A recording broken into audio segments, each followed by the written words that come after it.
triangular hit for a reason. Dave, you want to address the wedge? Well, we started a number of years ago, and I had done the groove test for the PGA Tour in 1988 that proved how tour players can control the spin on golf balls with clubs out of wet, deep rough, out of medium length rough, and out of fairway versus groove configuration.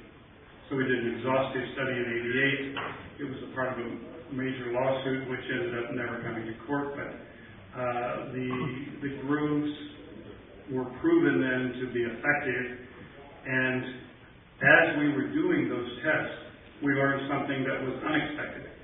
We found that the test, let me just give you 1 minute on how we ran the test. We took the tour player's on-tour club, his wedge, and we tested a 60-degree wedge. And then we tested full wedge shots, half wedge shots, and we tested 7 irons, and we tested 3 irons. But the point here is wedges.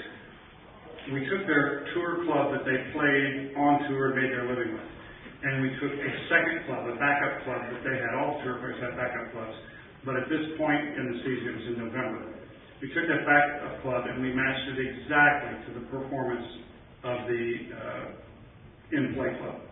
If it had a slightly different shaft, we changed the shaft form, we matched it, and we proved the match by measuring how far, how high, the trajectory, the peak of the trajectory, how long it stayed in the air, and the distance. And so we had 2 clubs that they hit the same. Then we took the backup club and we machined out the face, and we put in interchangeable faces. Now, they were totally illegal to play with, but for tour players, we could put those new faces in.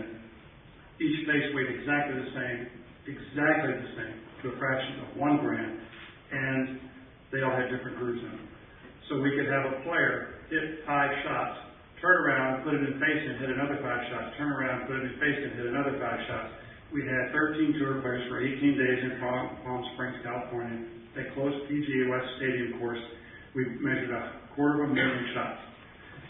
Every aspect of the shot. 9 parameters on every shot, including how deep the divot was, how far the ball bounced on the first bounce, and where the ball moved relative to the first bounce spot. I mean, we actually measured where the ball hit at the first bounce.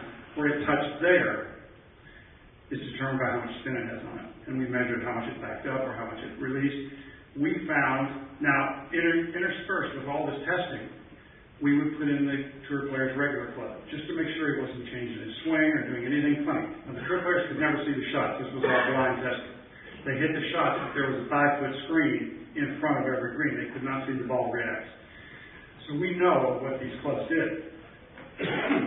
By far the worst performing clubs were the tour players' own clubs, the ones that had worn grooves.